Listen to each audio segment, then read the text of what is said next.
June 16, 1992. Chief Adeola Odutola on his 90th milestone birthday echoed his gratitude to God for long life and good health.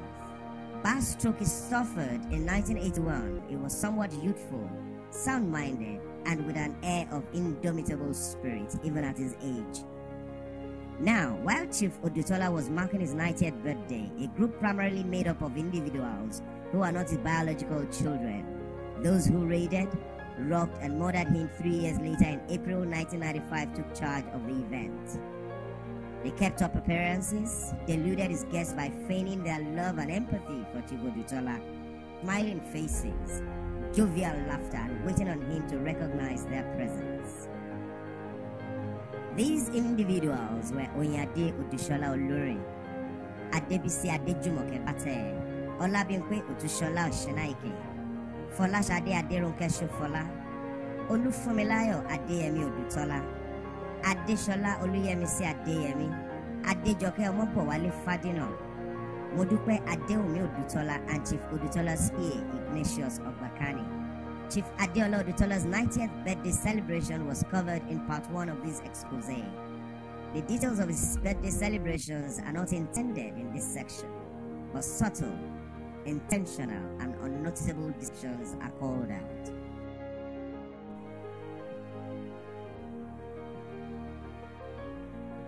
From left, Oyinade Olurin, Chief Adeola Odutola, and Adeshola Adeyemi, deluding guests, were waiting on Papa Odutola. Both of these women were 2 of the 3 vile, witchcraft-breathing and cold-blooded women who kidnapped, bludgeoned, and euthanized him on April 13, 1995, about 2 years after his birthday. The quote, "The art of pleasing is the art of deceiving," has the merit of illustrating the acts of these 2 individuals, Oyinade Olurin and Adeshola Adeyemi. From left, Ms. Oyinade Odutola, Oyinade Olurin, Olabimpe Oshenaike, and Adebisi Bate, except for Mrs. Oyinade Odutola, his first child, first left. These are some of the individuals in the clique of robbers come murderers. Oyinade Olurin, the woman who spearheaded his murder, is seen here bending to give Papa, Chief Adeola Odutola, a kiss. A gesture Papa, Chief Odutola, evidently didn't welcome. Except for Miss Oyinade Odutola, first from left, and Chief Mrs. Folorunso Adeoja, third from left.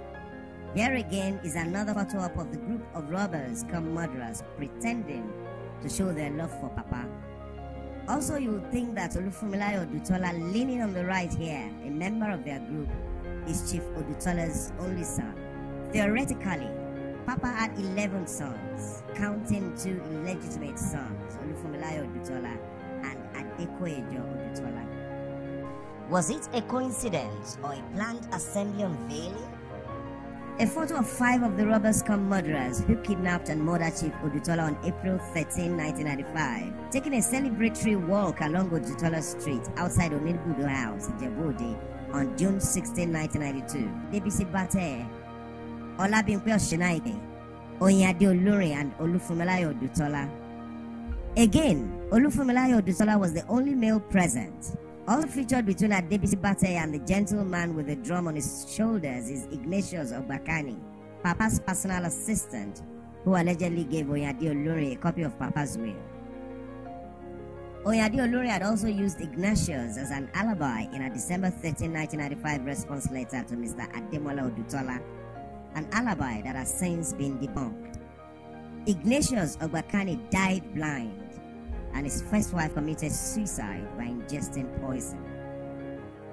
These robbers come murderers by the wrought iron gates at Onibudo House have now returned from their supposedly celebratory walk along Odutola Street, Ijebu-Ode. Olufumilayo Odutola, may be seen on the extreme right again, was walking right next to Oyinade Olurin. Again, Olufumilayo Odutola was the only male present. Papa's other children didn't participate in the walk. Now, after Papa, Chief Adeola Odutola, was murdered, it was Oyinade Olurin and Olufumilayo, partners in crime, who sold all the machines in his factories, thereby decimating all his factories. Details of this nauseating and evil act and more are provided in part 3 of this expose.